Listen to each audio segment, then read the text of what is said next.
اپنے ویران کھنڈر میں واپس آیا تو اسے وہاں کچھ قدموں کے نشان نظر آئے۔ یوں معلوم ہوتا تھا کہ جیسے یہاں کوئی آیا ہے۔ اس نے فوراً ایک جگہ پر دیکھا، تازہ کھدی ہوئی مٹی جس کو ہموار کیا گیا تھا بتا رہی تھی کہ اس کا اندیشہ درست تھا۔ اس نے اپنی چھڑی سے مٹی کو ہٹایا، اس کی جمع شدہ رقم غائب تھی۔ بہلول کچھ رقم کسی ہنگامی ضرورت کے لیے مٹی میں چھپا کر رکھتا تھا۔ غالباً کسی نے اسے رقم چھپاتے ہوئے تاڑ لیا تھا۔ اس نے اپنی گدڑی اٹھائی اور چل پڑا اور نزدیک ہی واقع موچی کی دکان پر پہنچا اور بڑی خوش طبعی سے اسے سلام کیا۔ آؤ آؤ بہلول، کیسے آنا ہوا؟ موچی نے خوشی سے پوچھا۔ میں نے سوچا کہ تم سے ملاؤں، پھر تم سے ایک کام بھی ہے، بہلول نے کہا۔ کیسا کام؟ موچی نے پوچھا۔ تم ایک اچھے انسان ہو، مجھ جیسے دیوانے کے ساتھ بھی خوش اخلاقی سے پیش آتے ہو۔ میں تم سے ایک مشورہ لینا چاہتا ہوں، بہلول نے کہا۔ یہ تمہاری مہربانی ہے کہ تم ایسا سمجھتے ہو، موچی نے خوش ہو کر جواب دیا۔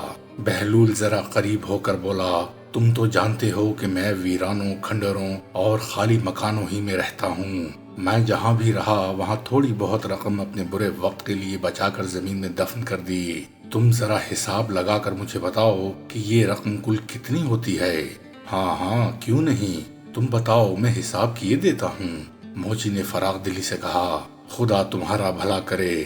شہر کے مشرقی گوشے میں جو کھنڈر ہے وہاں میں نے شاید 100 سکے دبا رکھے ہیں۔ قبرستان میں تقریباً 250 سکے ہوں گے اور ایک مکان کے صحن میں تو پورے 500 ہیں۔ ہاں یاد آیا، نہر کے کنارے بھی 50 سکے دفن ہیں۔ تو یہ سب ملا کر کل کتنے ہوئے؟ بہلول نے پوچھا۔ اگر یہ سکے سونے کے ہیں تو ان کی مالیت 2000 کے لگ بھگ ضرور ہے، موچی نے حساب لگا کر بتایا۔ بہلول کچھ دیر سوچتا رہا، پھر سر اٹھا کر بولا، یار میں چاہتا ہوں کہ ان تمام جگہوں سے وہ تمام سکے نکال لاؤں اور اس ویرانے میں چھپا دوں۔ یہاں آمد و رفت کم ہے، میرا خیال ہے یہ جگہ زیادہ محفوظ ہے۔ یہ تو بہت اچھا خیال ہے، تمام رقم ایک جگہ رکھو تاکہ جب ضرورت پڑے تو نکالنے میں آسانی ہو، موچی نے دل ہی دل میں خوش ہوتے ہوئے مشورہ دیا۔ بہلول اپنی چھڑی کے سہارے اٹھا۔ اچھا تو بھائی، میں چلتا ہوں، آج ہی یہ کام کر لوں تو اچھا ہے، سارے سکے نکال کر لے آؤں اور یہاں گاڑ دوں، میرے لیے دعا کرنا۔ ہاں جاؤ، اللہ تمہارا نگہبان ہو۔ موچی نے اسے الوداع کیا۔ وہ چلا گیا تو موچی نے سوچا کہ اس نے بہلول کے جو سکے زمین کھود کر چرائے تھے انہیں واپس رکھ آئے، تاکہ جب بہلول اپنے باقی سکے لے کر آئے تو اسے شک نہ ہو اور وہ اپنی باقی دولت بھی یہاں گاڑ دے۔ اس کے بعد وہ موقع دیکھ کر ساری رقم نکال لے گا۔ وہ جلدی سے گیا اور اسی جگہ بہلول کی رقم دبا کر واپس آ گیا۔ بہلول کہیں شام کو واپس آیا، اس نے مٹی ہٹا کر اپنی رقم نکالی اور وہ ویرانہ چھوڑ کر چلا آیا۔ موچی بیچارہ اس کا انتظار ہی کرتا رہ گیا۔ وہ اپنی رقم نکال کر اس ویرانے سے نکلا اور کوئی دوسرا ٹھکانہ تلاش کرنے لگا۔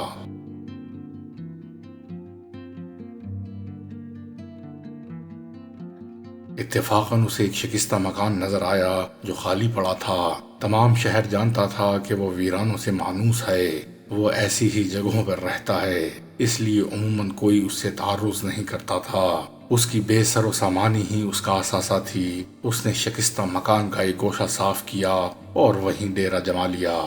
ابھی اسے بسیرا کیے کچھ زیادہ دیر نہیں ہوئی تھی کہ ٹوٹے ہوئے دروازے سے ایک شخص اندر داخل ہوا۔ اس نے سلام کیا اور بولا، واہ واہ، بہت خوب، یہ دیکھ کر مجھے بہت خوشی ہوئی کہ بہلول جیسا نامور شخص میرا نیا کرایہ دار ہے۔ بہلول سیدھا ہو بیٹھا۔ مجھے بھی اس عالی شان مکان کے مالک سے مل کر بے حد خوشی ہوئی ہے۔ مجھے امید ہے کہ آپ اس ماہ کا کرایہ ادا کر دیں گے، مالک مکان نے کہا۔ بہلول نے مکان کی لرزتی چھت اور شکستہ دیواروں کی جانب اشارہ کیا۔ جناب نے اپنے اس شاندار محل کی حالت ملاحظہ فرمائی ہے کہ ذرا سی ہوا چلے تو اس کی چھت دیواریں بولنے لگتی ہیں۔ بے شک آپ درست فرماتے ہیں۔ آپ جیسا بزرگ یہ بھی جانتا ہوگا کہ تمام موجودات عالم خدا کی حمد و ثنا کرتے ہیں۔ یہ آواز جو آپ سنتے ہیں یہ اس مکان کی تسبیح کرنے کی صدا ہے، مکان مالک بولا۔ بہلول نے اپنا عصا سنبھالا اور فوراً ہی اٹھ کھڑا ہوا اور بولا، حضرت، آپ جیسے دانشمند انسان کو یہ تو معلوم ہی ہوگا کہ موجودات حمد و ثنا و تسبیح و تہلیل کے بعد سجدہ بھی کرتے ہیں۔ اور میں آپ کے اس مکان کے سجدہ کرنے سے پہلے ہی یہاں سے رخصت ہو جانا چاہتا ہوں۔ اس نے گدڑی سنبھالی اور مکان سے باہر نکل آیا۔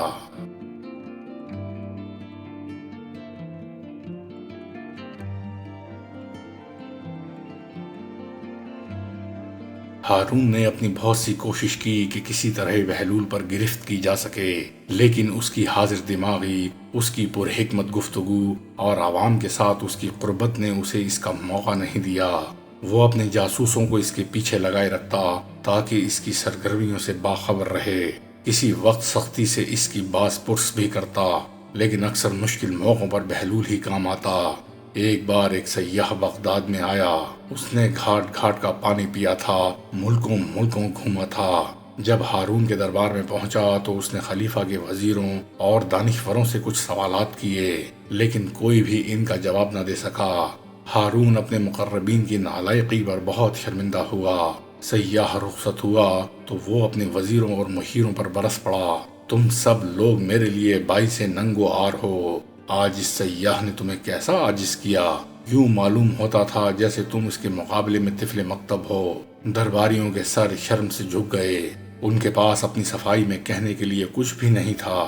عتاب شاہی اور جوش میں آیا۔ کل اس سیاح کو دربار میں طلب کیا جائے گا، اور اگر تم لوگ اس کے سوالوں کے جواب نہ دے سکے تو تمہاری سب کی جائیداد اور مال و دولت اس کے حوالے کر دیا جائے گا۔ ہارون نے دربار برخاست کیا۔ درباریوں میں کھلبلی مچ گئی۔ ان کی پریشانی کا کوئی ٹھکانہ نہیں تھا۔ وہ سب ایک جگہ جمع ہو کر سوچنے لگے کہ بادشاہ کے عتاب سے کیوں کر بچا جا سکتا ہے۔ آخر ایک شخص کو اچانک یاد آیا اور وہ خوشی سے بولا، دوستو، اس مشکل کو حل کرنے کے لیے ہمارے پاس بہلول جو موجود ہے، مجھے یقین ہے کہ وہ سیاح کو لاجواب کر دے گا اور اس کے سب سوالوں کے جواب ٹھیک ٹھیک دے گا۔ باقی سب لوگوں کی بھی جان میں جان آئی۔ وہ سب مل کر بہلول کے پاس پہنچے۔ اسے تمام ماجرا سنایا تو اس نے انہیں تسلی دی کہ وہ اگلے دن دربار میں پہنچ کر سیاح کے سوالات کے جوابات ضرور دے گا۔ اگلے روز دربار آراستہ ہوا۔ وزیر، امیر، مشیر زرعی کرسیوں پر بیٹھے اور ہارون اپنے زرنگار تخت پر متمکن ہوا۔ سیاح کو بھی ایک کرسی پیش کی گئی۔ ہارون نے اہل دربار پر نگاہ ڈالی اور بولا، تم میں سے کون اس معزز سیاح کے سوالوں کا جواب دے گا؟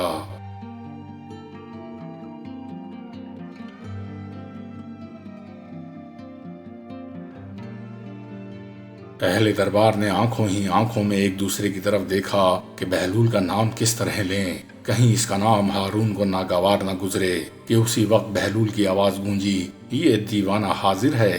اہل دربار کو زحمت کرنے کی کوئی ضرورت نہیں۔ وہ اپنی لاٹھی پٹکتا، گدڑی شانے پر ڈالے داخل دربار ہوا اور سیاح کے قریب جا بیٹھا۔ ہارون ذرا ہچکچایا، لیکن پہلو میں بیٹھے ہوئے وزیر نے اس کے کان میں کچھ کہہ دیا جس سے اس کے چہرے پر اطمینان کی جھلک نظر آئی۔ سیاح نے بہلول کی ہیئت قضائی کی طرف دیکھا اور قدر تعجب سے بولا، کیا میں آپ سے سوالات کروں؟ بسر و چشم، بہلول نے مستعدی سے جواب دیا۔ وہ سیاح اٹھا اور اپنی چھڑی سے زمین پر ایک دائرہ کھینچ دیا۔ بہلول نے فوراً ہی اٹھ کر اپنے عصا سے اس دائرے کے درمیان ایک لکیر کھینچ کر اسے 2 حصوں میں بانٹ دیا۔ سیاح کے چہرے پر مسکراہٹ آئی اور اس نے ایک دائرہ اور کھینچ دیا۔ بہلول نے اس مرتبہ دائرے کو 4 حصوں میں بانٹا اور ایک حصے پر چھڑی رکھ کر کھٹکھٹائی۔ سیاح نے قدر حیرت سے اس کی جانب دیکھا اور زمین پر اپنا ہاتھ الٹی طرف رکھ کر انگلیاں آسمان کی طرف اٹھا دیں۔ بہلول نے اٹھ کر اپنا ہاتھ زمین پر اس طرح رکھا کہ اس کے ہاتھ کی پشت اوپر تھی۔ سیاح اپنی نشست پر آ بیٹھا اور توصیفی لہجے میں بولا، مرحبا، آفرین علی جاہ، میں آپ کو مبارکباد دیتا ہوں کہ آپ کے یہاں ایسا دانش مند اور عالم موجود ہے جس پر فخر کیا جا سکتا ہے۔ ایسے شخص کی قدر کرنی چاہیے۔ کیا بہلول نے تمہارے سوالوں کے جواب ٹھیک ٹھیک دیے ہیں؟ ہارون نے پوچھا۔ یقیناً، اس نے کسی بہت عظیم دستگاہ سے تعلیم حاصل کی ہے جو اس کے پاس اتنا علم ہے کہ یہ میرے اشارے فوراً سمجھ گیا۔ سیاح بولا۔ بہلول مسکرایا، اس عظیم دستگاہ کا نام مت پوچھنا کیونکہ اسے سب جانتے ہیں۔ بہلول کا اشارہ سب سمجھ رہے تھے، لیکن سیاح کچھ نہیں سمجھا اور چاہتا تھا کہ کوئی سوال کرے کہ ہارون نے فوراً پوچھ لیا، اگر تم ان اشاروں کو ذرا کھول کر بیان کرو تو اہل دربار بھی محظوظ ہو سکیں گے اور سیکھ بھی لیں گے۔ سیاح بولا، آپ نے دیکھا کہ میں نے زمین پر ایک دائرہ کھینچا تھا، میرا مقصد زمین کا کرہ دکھانا تھا۔ آپ کا عالم فوراً سمجھ گیا اور اس نے دائرے کے 2 برابر حصے کر کے مجھ پر ظاہر کر دیا کہ وہ زمین کے گول ہونے پر یقین رکھتا ہے اور اس کے اسرار و رموز سے بھی واقف ہے۔ اس نے اس لکیر سے خط استوا دکھایا جس سے زمین شمالی اور جنوبی کرے میں بٹ گئی۔ پھر آپ نے دیکھا کہ میں نے ایک اور دائرہ کھینچا۔ آپ کے عالم نے اس کے 4 حصے کر کے مجھے سمجھایا کہ زمین میں 3 حصے پانی اور 1 حصہ خشکی ہے۔ اور جب میں نے اپنے ہاتھ کی انگلیوں سے زمین پر اگنے والی نباتات کی طرف اشارہ کیا تو اس نے بارش اور سورج کی نشاندہی کی جو نباتات کی بالیدگی اور نشو و نما کا ذریعہ ہیں۔ میں ایک بار پھر کہتا ہوں کہ آپ کو ایسے دانش مند پر فخر کرنا چاہیے۔